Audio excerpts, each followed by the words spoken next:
Hello, everybody. My name is Cameron Dennis. I'm the president and founder of the Blockchain Acceleration Foundation, also known as BAF or BAF. And we're a 501c3 nonprofit that gets people jobs in the blockchain space, starts accredited blockchain development courses at universities. We organize focus groups, we run these weekly meetups, and we build a bunch of cool stuff. So if you're at all interested in getting involved, go to our website at www.blockchainacceleration.org. And you can become a free member. Just fill out the membership application and schedule a call with me or someone else from the team to learn more. But I'm super excited for the event that we have today. We will be talking about accelerating blockchain in the Caribbean and sort of the general blockchain ecosystem in the Caribbean. And I'm here with Juan Lam. And Juan, I'm just going to pass it over to you. All the other speakers, it'd be wonderful for you to turn on your mics and cameras at the bottom of the panel here, and we can get started. But yeah, Juan, take it away. Cool. Hi. So I am Juan Lam. I am the content creator for the Blockchain Acceleration Foundation, and we're hosting this event. Today, I'm here with Nicholas Key, who's the CEO of the Next Gen Creators, as well as the Jamaican Developers Organization. And we've got some really cool stuff going on over there. So Nicholas, do you want to go ahead and introduce yourself, and we'll start talking about what you've got going on? Yeah, sure. So hi everyone. As Juan mentioned, I'm Nicholas.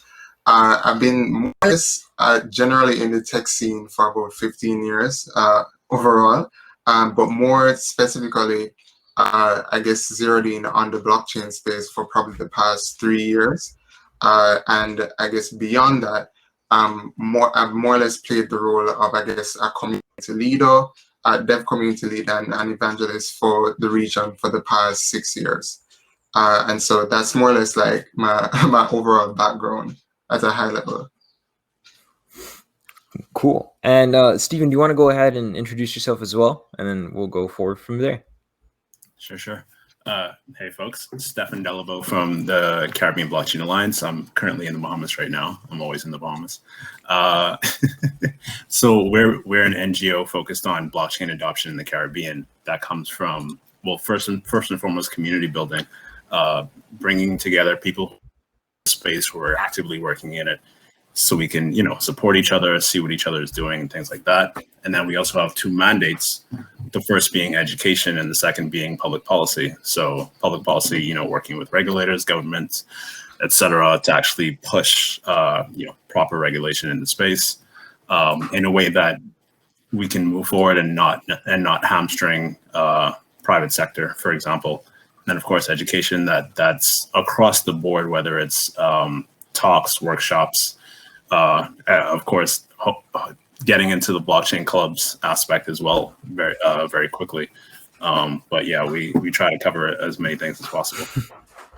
Yeah, both of you guys are very big into the education space. I honestly think that blockchain is this really cool thing where it's like a cross section between anything you could ever want: infrastructure, technology, finance, and at the core of it all is education. So Nicholas, do you want to tell us a little bit about what you've been doing in that regard? And then Stephen, we'll go to you.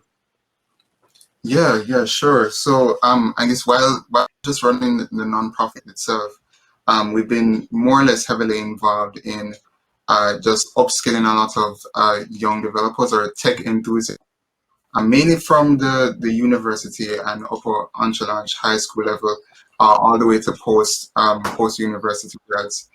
So majority of the roles that we prepare them for kind of dev along the lines of mobile dev and web developers. And we started to kind of edge into the AR scene, but when we we more or less zeroed in on the blockchain space, coincidentally, when Stephan and I decided to kind of dive deep into it earlier this year, because we recognize the opportunities that are there, and more importantly, that the Caribbean was more or less missing out from the table, and we wanted people to be there and involved. Stephan, how about you? Education and blockchain, big things. Where do I start? Well, first, I'll definitely piggyback off what Nicholas is saying and mention that Nicholas and I have been working together much more closely since the start of this year to one, get Jamaican students involved, but also just to kind of bring in this ecosystem of blockchain protocols and companies who can continue to, or will start and continue to support this region, because we still need a lot of exposure, a lot of people just helping out, because our ecosystem is still very small. So we're just trying to grow it. But for the education, I mean, that comes from educating, again, regulators and folks in government, because you can't build good regulations, for example, without understanding what's going on. But even more importantly, developers are everything.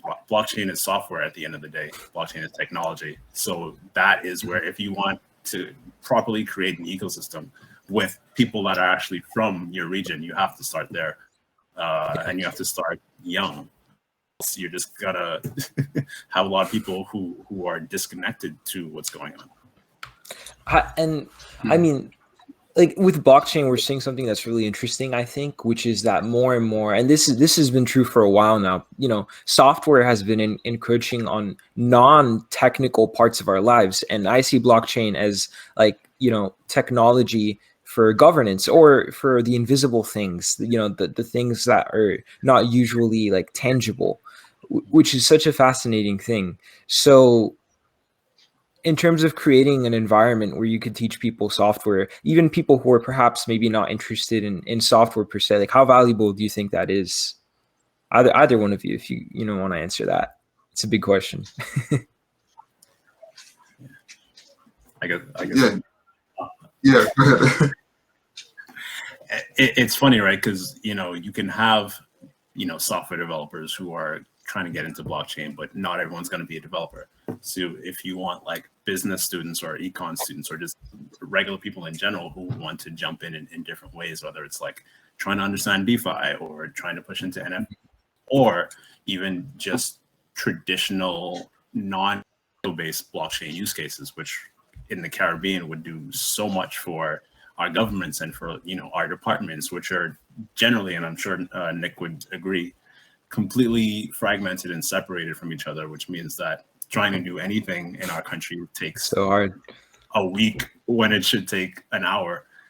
So just simple things like that would go an extremely long way. And of course, you have the idea of again, with schools, you can have courses, but I think we're also going to see a lot of programs and platforms that will allow people to just kind of dive right in and learn by doing, which I think will be the most important thing. Like you have Rabbit Hole, for example, and there's another one called Blockchain Adventures Guild, and I'm sure there will be even more that coming out in the next few months to years. So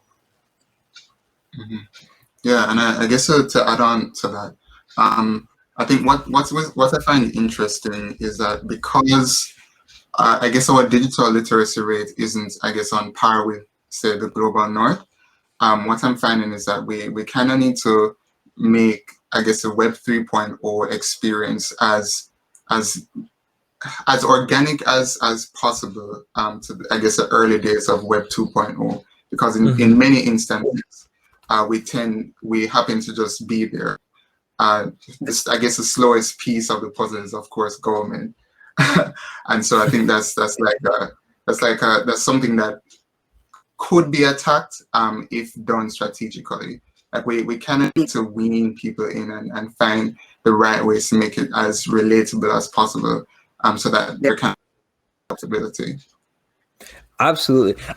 I'll say a couple things that's absolutely fascinating about the blockchain movement is that at its core is the belief that if we can give people an easier way of doing things and just teach them and give them the resources, and we see this with DeFi, if we could give people the tools to do what is best for themselves, best for the communities, they'll do it. That's what we all believe. That's what we all hope in the blockchain space. And a huge part of that's education. And there's the problems that you've just brought up, Nick, in terms of like scaling, the things that we got to focus on. So actually, and I want to talk a little bit about Stephan, some of the things you said about some of the things in getting things done in your country takes way longer than it should. That comes down to infrastructure, and we'll get to that. But there's a Q&A, which I think is very interesting. What do you think the biggest challenges of scaling blockchain education are? That's a great question. I would say just the fact that if you're looking at blockchain, I guess, as a technology, if you're looking at it holistically, you have to get past the first barrier. I'm getting an echo. Sorry. Is that me? But yeah, just the fact that everyone only thinks about crypto and like trading and trying to get rich. So you have to get past that barrier. And then when you finally get past there, it's also like the people who are actually interested. Blockchain is complicated. Unfortunately, at the end of the day, it's a multidisciplinary field that changes almost daily. So it is a lot for people to get to understand and keep up with. And of course, we can try to make things as basic as possible, but there's still, even when they understand the basics, there's still a huge gap, a huge barrier to getting them to the point where they can, be active and properly dive in. So yeah, I'd say that the biggest barrier to scaling is just making that aspect as easy as possible, even past when they understand the crypto and price related stuff. Yeah, that's a great point. A lot of people think that the value of blockchain stops at crypto and making them some money in their Coinbase exchange or whatever. Nicholas, how about you? What are you thinking about in terms, because you're doing a lot of work, like, getting people hands-on. Do you teach people smart contracts and developing that? On a personal level, yes. We haven't, at least I haven't at least scaled it got it to the point where it's scalable. I think the missing pieces though are things that I'm more or less kind of figuring out right now, which is more or less to try to pair the educational opportunities with the economic prosperity with respect to the region. So in the Caribbean, for instance, that practically looks like highlighting ways in which the blockchain ecosystem can enhance our GDP rather. So for many instances, that happens to be tourism and the entertainment scene, or the entertainment industry and the creative industry, as well as agriculture. And so it's, I guess, a mission. I believe that in order to where we really want it to be, we have to kind of provide a lot of decent use cases for people to be sensitized about. They need to understand that it's not necessarily just like a one track piece where you just have developers to come in and build solutions. We kind of need different players that are similar and analogous to how we have landscape set up for Web 2.0. So for instance, just off the top of my mind, like digital marketers, for example, they don't necessarily have a heavy technical background, but they understand and they play around in the tech space. We kind of need to bring some of those translatable experiences to the Web 3.0 space, so that they can be more actively involved and not just be bystanders. I think that's key, especially, part of what you guys are doing is working with like the governments and the universities. And oftentimes these are run by people who are like not as young as we are, for example, and who need like a better reason than just, hey, this it's cool, or hey, this is more efficient. They need something like, well, we could increase the GDP, like you said, we could do this, we could do that. So that's fantastic. But with that said, because there are so many ways to approach it, what do you guys feel is the most high impact area concerning, I guess, blockchain that we should be working on, or at least educating people on? And if you give me a moment, I will try to clarify that question, because I realized that was a little vague. There's the blockchain projects involving governance. So we've got like DAOs, but we've also got like NFTs, and then that's a whole other thing, right? The NFTs could change the content creation model, the relationship between creator and consumer. and ownership models too. So you could not only stream the music you like, but you could also invest in it. And that's another way to create, I guess, wealth all around, and to give everybody the opportunity to create wealth by investing in things that they love. Or even, you know, if people can't afford digital real world, they could buy digital land. So there's all that going on. And besides education, what do you guys think is the biggest impact area that we need to focus on to just get, especially, you know, the Caribbean off the ground? Would it be governance? Would it be talking to, you know, local leadership and figuring out what to do?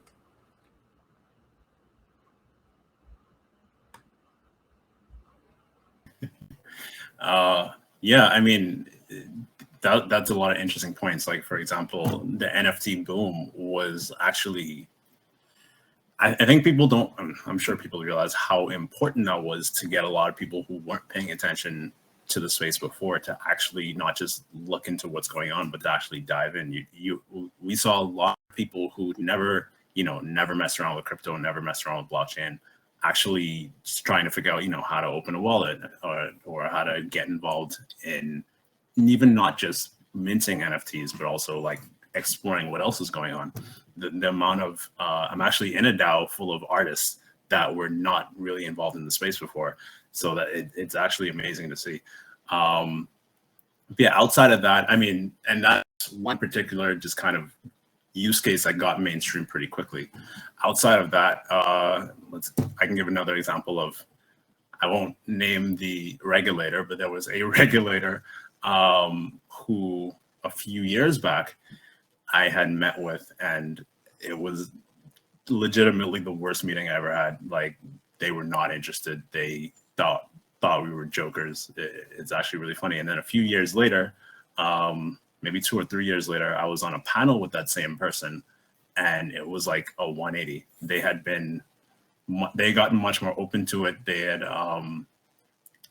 not just gotten more open to it, but really had educated themselves and used some of the, I guess, content and resources that were available. So I think just in general, just providing not just use cases, but also just content and resources so that you can't force anyone to do anything, but if you at least make it available in a way that they can understand and they can get to eventually, that's probably the best way.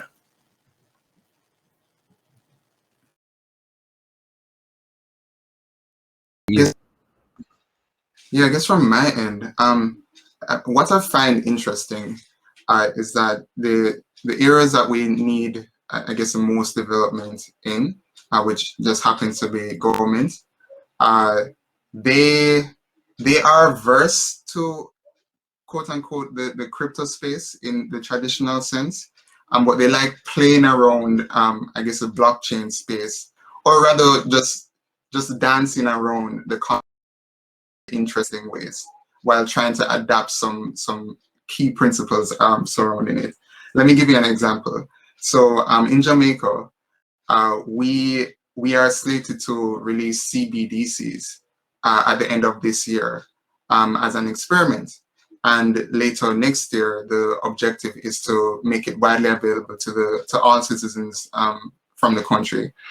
However, our CBDC is clearly the government has made the push not to make it blockchain based at all, and so it is how that they describe. They're kind of using technology that doesn't allow them, or rather doesn't force them to change or improve the infrastructure slightly. So they're making very like short-term objective moves without like seeing the long-term bigger picture. And so while they're all for progress, they're very averse to radical change, because like the Bahamas and the rest of the Caribbean, we have a high risk profile with I guess just a lot of the things that could go wrong, because we don't necessarily have the resources like, say, the global north to have a just in case, you know, something ends up just terribly. And I guess another another interesting use case that in which the government more or less kind of dances around the space is through the introduction of a national, which is it would be more or less analogous to what you probably see in Estonia, and even though in meetings that I've been having with them, you tend to find this ebb and flow about what type of infrastructure in place to make this happen. Typically, you have like a side of the room geared up and ready to just jump on the blockchain train. Another, I guess, in another realm, or on the other side of the room, there is just a whole lot of contention around just not using it at all because it just quote unquote wouldn't work. But in theory, at a high level, the government wants to mimic the blockchain solutions that are in the space without really diving into it, which is it's weird, but I guess it can get us at least one step further towards progress without having us being left behind completely. We're seeing like we're in a weird transition period where there's tricky stuff like that. I mean, the US, I think the SEC announced today that the USA is coming out with its own like stablecoin or CBDC regulations, some new stuff regarding that. And I'm wondering if up here in North America, we're going to do the same thing as what you're describing. But ultimately the beauty of blockchains is that you could give people who don't have good infrastructure for free, which is an amazing advancement. And this is part of the reason why I wanted to talk a little bit about infrastructure. And we're going to get to some questions that we have, which are looking absolutely fantastic. And I'm excited to ask you guys about this. So, but I think infrastructure is at the heart of a lot of things. Giving people financial infrastructure gives them the ability to create wealth. If you don't have that, you can't create wealth, or it's going to be very difficult to. If you give people good behavioral infrastructure, that's called habits, and those get you pretty far. So I guess the question is, what would be, and this is for you, Nicholas, what would be a good way to get governments to adjust to a blockchain-based infrastructure that is not necessary? Do you think it's going to be like a transitional thing? Like they'll realize like our thing's working, but it could be better when maybe other countries start adopting full blockchain adoptions? Or is it just going to be, Yeah. So I think for that condition to, two things need to happen. One, there needs to be a clear example of, say, a country with a similar risk profile doing it well or even better than we could have even imagined. And when I say whatever that is, I mean it could be some kind of application or a use case that that exponentially enhances the experience of the average citizen, for instance. I think the second thing that needs to happen, the second condition that needs to be met is that, as I mentioned before, we can the GDP drivers of each country to really kind of shift the narrative, because at the end of the day, money talks. And if it's a case where we can bring in as much remittance or just general foreign exchange from any sort of activity, that is where we'll have like a majority of the mindset shift take place. So we cannot just one thing out the door that can really shake and quote unquote disrupt. I know disrupt is is more played out these days, but more or less disrupt the space so that the regulators themselves can really see the opportunities and understand the value, so that the rest of the population and private sector especially can get involved and amplify the playing field.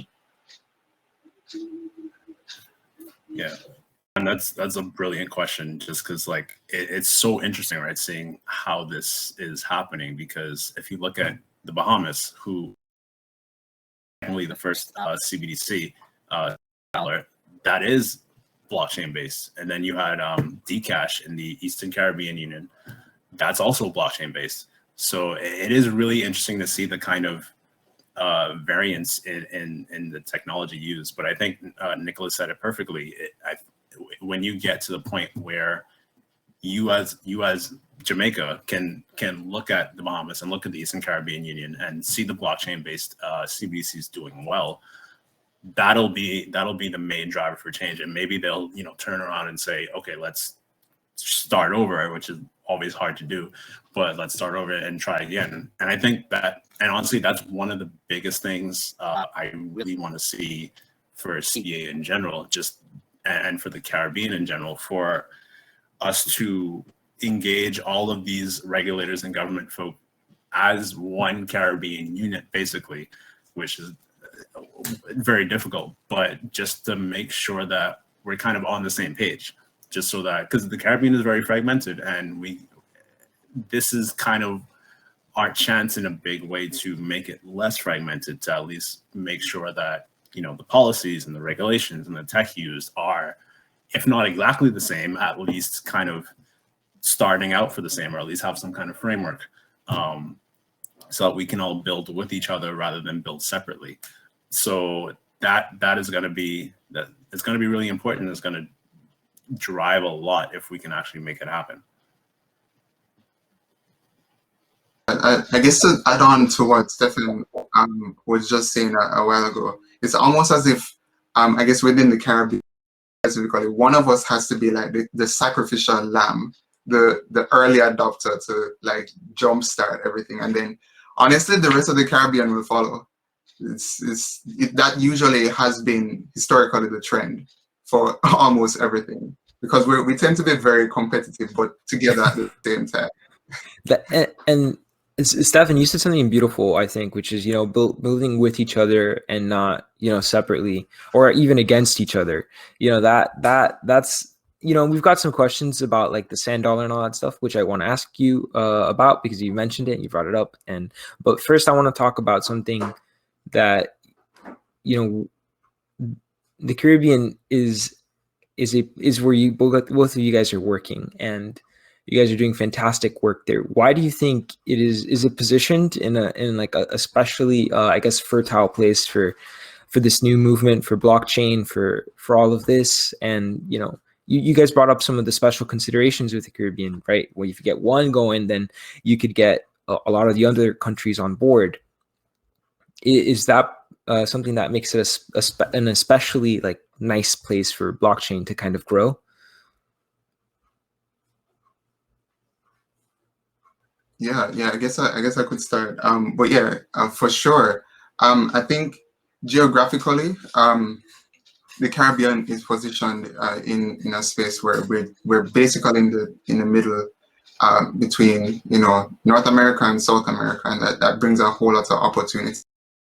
Because we more or less are seen, I guess, as the happy middle piece or the middle ground. We have sunshine and beach.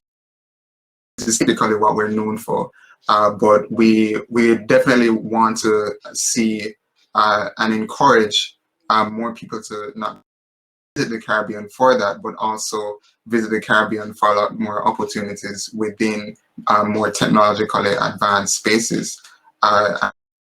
I think that's like our benefit. Like we already have the appeal of tourists.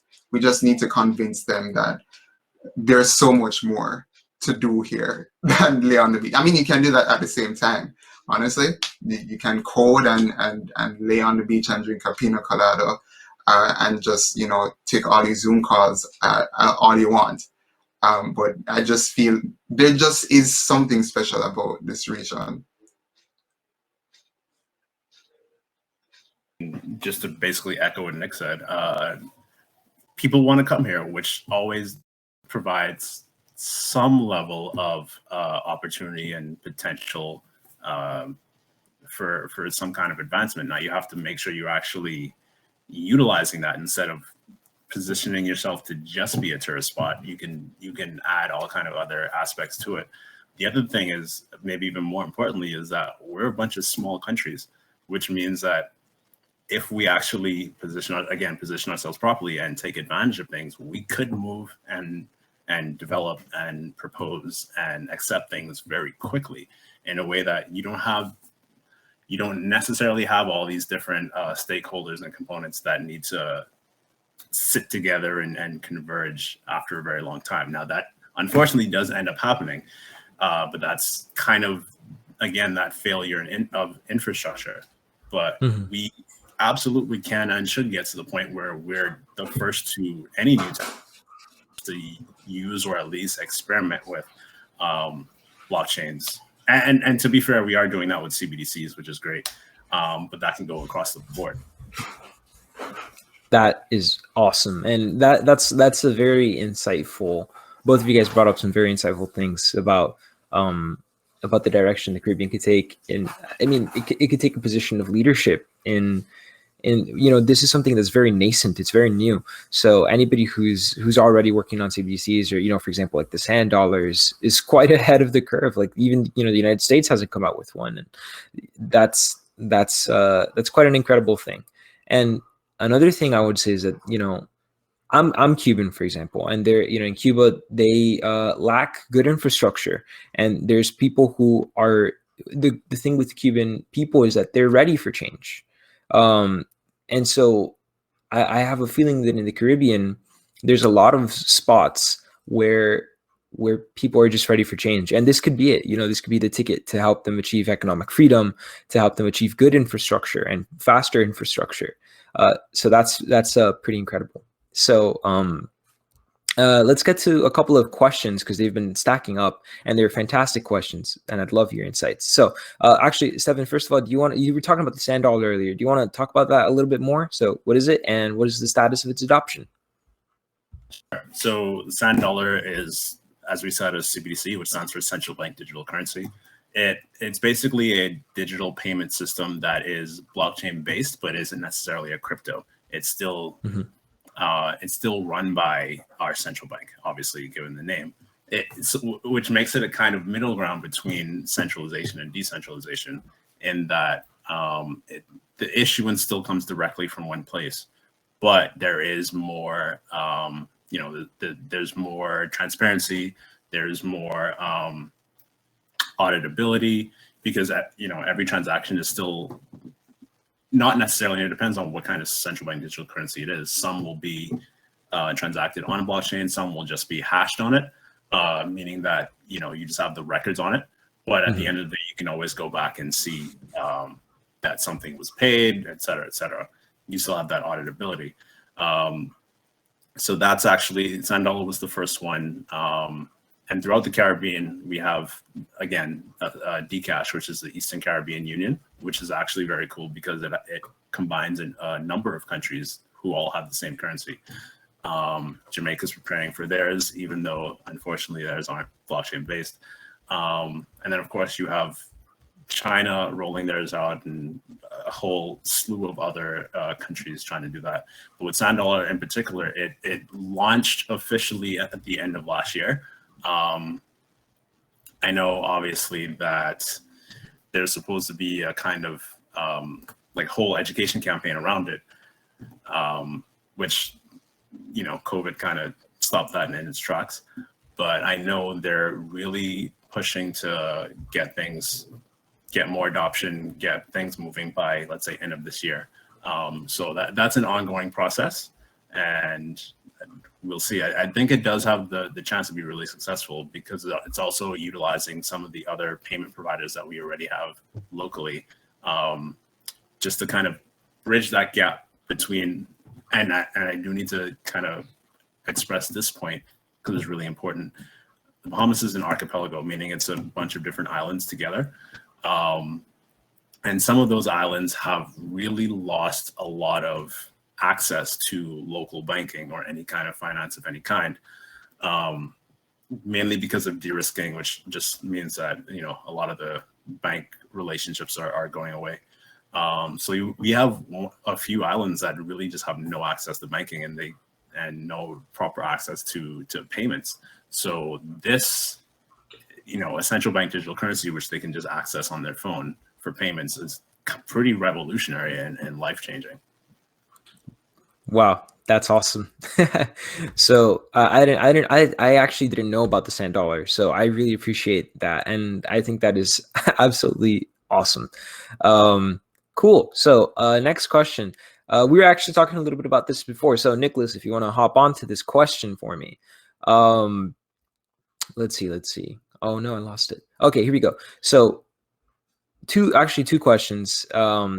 Nicholas first, then if you want, Stephan, you could jump on it. What are the blockchain applications that governments in the Caribbean are looking to adopt? So what kind of things? We talked a little bit about CBDCs, so I guess that would be one thing. But Yeah. So I mentioned this before. They tend to be very averse.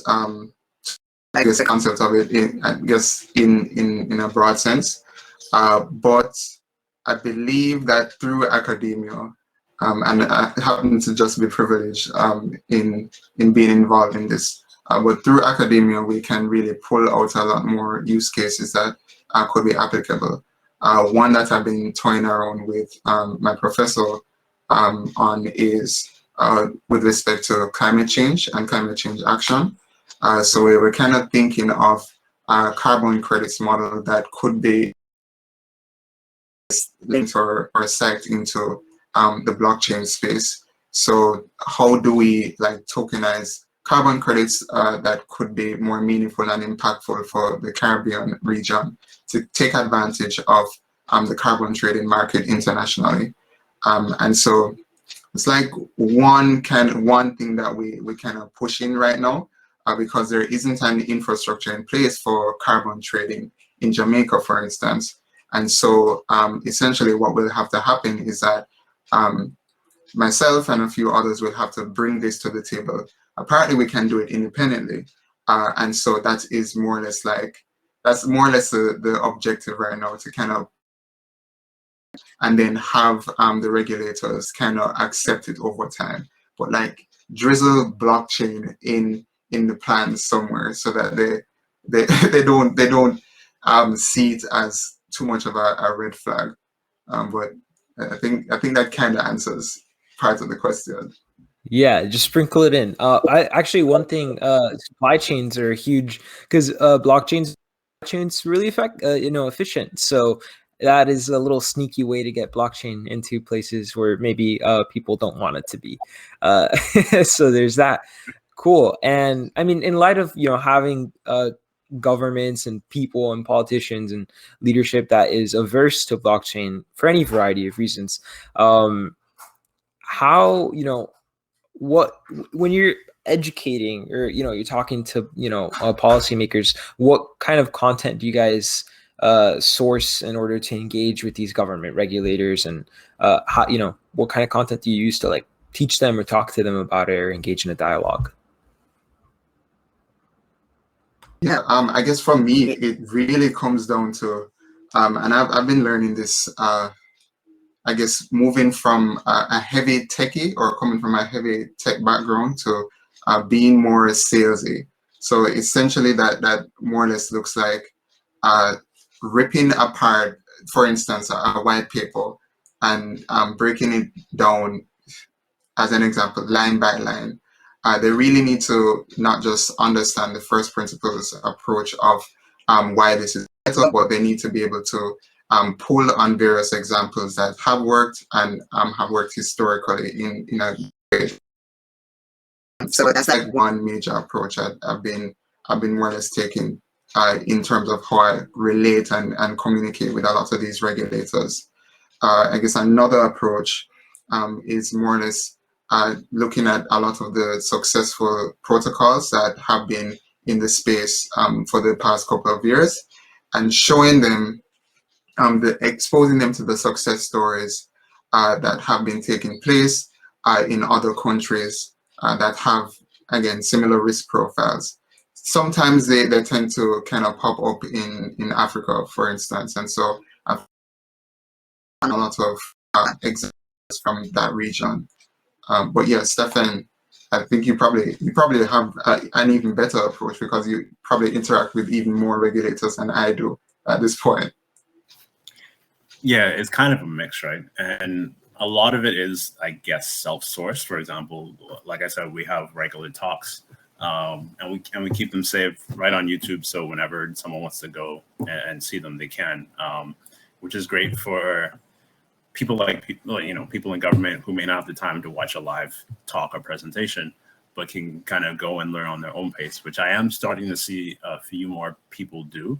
But in addition to that, there are a lot of, at least a good amount of events, seminars, things like that, that actually a specific ministry may put on. Recently, the Bahamas Ministry of Financial Services put on a blockchain-based event, fintech and blockchain, and I and a few other people in the space were speakers. So that I'm noticing more and more are kind of ways that they kind of get themselves into the space by sourcing in people who are already knowledgeable and having a session where they actually learn for themselves. So I think that is not only a great way to do it, and then of course that opens up doors for more conversation.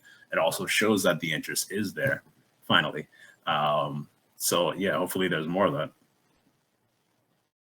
To mention one that I more or less started to realize. So in the Caribbean, we happen to have a few international organizations that either give grants, huge endowments, just big loans to various governments. One in particular that I can point to is called the Inter-American Development Bank, and they are blockchain.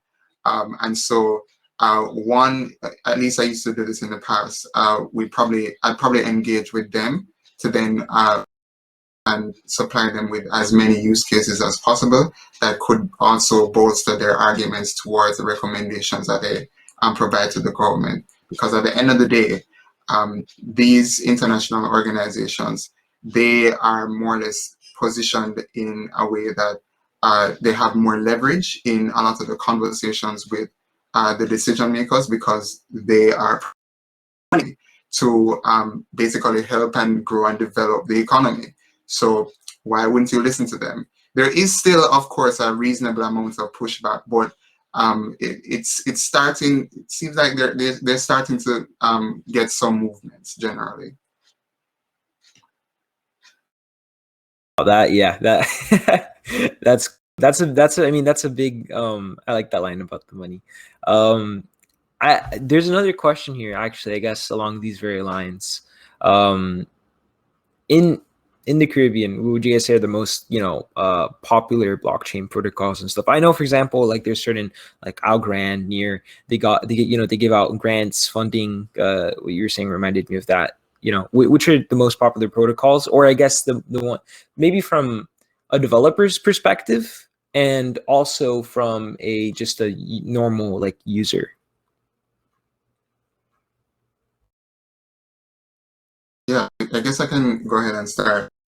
From a developer's perspective, I guess the people who are interested in it, we're seeing people kind of start to play with like making smart contracts using Ethereum, and I guess from a more generalist perspective, and I guess Stephan can more or less piggyback on this as well. Now is really when we're making things a bit more intentional in terms of pulling a lot of these protocol companies to layer 1 and layer 2 companies to the region to just generally expose people. Yeah. I agree. Especially for Nick, especially from the dev side, it's like, people are experimenting with smart contracts. So there's obviously by default more engagement with, Ethereum and Algorand and public protocols. From the practitioner side, or people who are running blockchain companies, there's actually still a lot of projects that are using, say, Hyperledger and the more private chains. So just like Nick said, I think that push to, well, two things. One, I think there is going to be like, they were always pushed as the better response for businesses. But I think as things develop, as DeFi becomes easier and easier to use, for example, I think we're going to see a lot of projects move on to the public chains. And just like Nick said, for us, as we kind of be more intentional about bringing them down and getting that exposure, it's definitely going to be a more of a shift to the public chains. And I think it seems like globally there's more of a shift happening right now from private to public chains. Mm-hmm. And I guess just one other thing, I think I didn't respond to this, but currently, at least from what I'm aware, we haven't had, I guess, any big grants being given out to the Caribbean developers to more or less venture out into the space. And that's something that Stephan and I are actively working on now. Well, yeah, that is that's going to be an important step, and that soon we'll get there. So let's see what else. Well, I guess since we're talking about education earlier, there's like a little bit of blockchain literacy that needs to be going on. Right, teaching people how to use their wallets. Don't forget your 12 or 24 word recovery phrase, stuff like that. I think an interesting thing is how the space is continuously developing to make that all easier, but also people are learning how to do it, and it's starting to like click. Like even with my parents who don't really even speak English, they kind of get wallets, which is like a huge achievement. I'm very proud. So that's like that. I think we're getting there, and yeah. So we already talked about this a little bit. Yeah.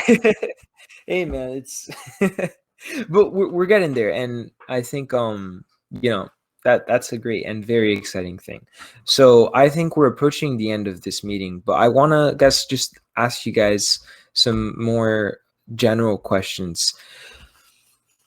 What is the both of you guys are working with blockchain and education and teaching people about this stuff. What is ultimately the most important thing about this, that like if you had to give somebody a one sentence pitch on blockchain, what would it be? That's hard. I'm sorry. That might have been No, it's funny because like I mean, back from like 2017, 2018 talks and events, many things I always used to say, and this was more Bitcoin based because I used to do Bitcoin talks, but the big, and I don't know if you guys are familiar with RBC, Royal Bank of Canada, because in the Caribbean we have a lot of Canadian banks. And that bank has probably the worst reputation, at least in the Bahamas. So I used to say Bitcoin was created so that Bahamians didn't have to use RBC anymore, and they got it. just financial aspect, and obviously this is more crypto based, but the being able to own your own money, not have to deal with financial institutions in general, that's usually are what they understand best. And then just the idea of like decentralization as well. From me, I think the one line sell that I've been kind of playing with is along the lines of blockchain tech can provide so much economic opportunity to the region, where we'll be able to be as competitive as our counterparts in the global north, to provide true value and just equality or equity in how we grow and develop together. I think, yeah. Those are both fantastic answers to a very difficult question. And I actually have one more question that I completely forgot to ask, but it was like it was right there.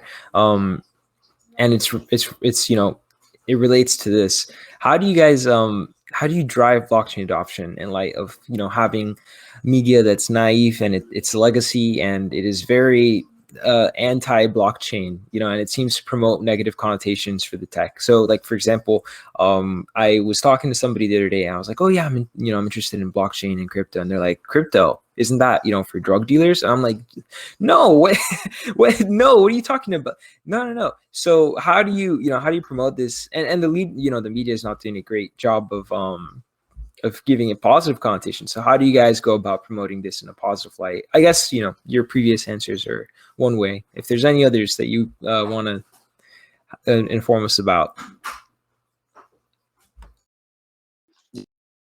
I guess for me, whenever I see that there's a huge roadblock with respect to just general conversations and overall contention, typically what I end up doing is just doing it myself and then proving other people wrong, and just really pulling the early adopters along with me to then build and prove and even prove more people wrong as well. So like right now, for instance, I started just a side project the other day with a few friends of mine, and so I'm I'm more or less developing a blockchain project in stealth, but I'm more or less building in public. So like every day or every other day, if we like make a change to like our approach, I would probably just post on my Twitter feed and update everyone on progress, and then guide them through like the I guess the bottom ups approach to building a product on the blockchain, and then taking that to market, and then more or less bringing the community along with us. So that is one approach. So I just decided to kind of just start and be the sacrificial lamb, for lack of better words. So transparency and community. Stephan, how about you?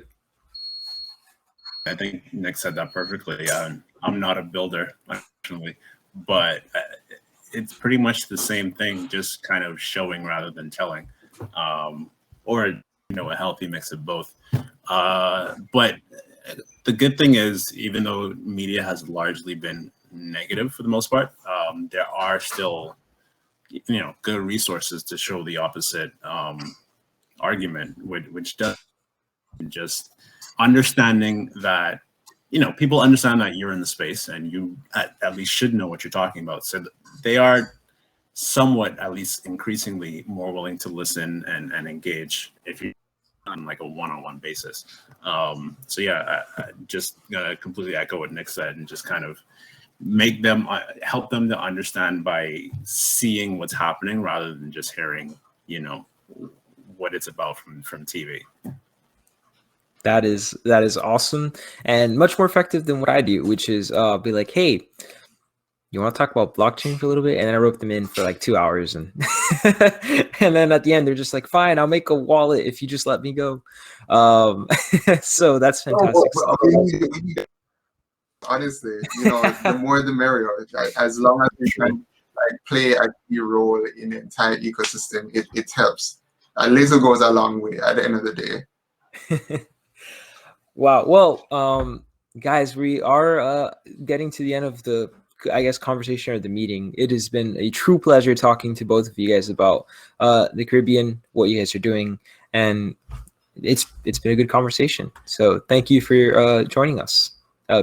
PG, I see that you're hopping in, so do you want to take it away? Yes, thanks, Juan. Thanks, Nicholas. Thanks, Stephen. Really great talk, guys.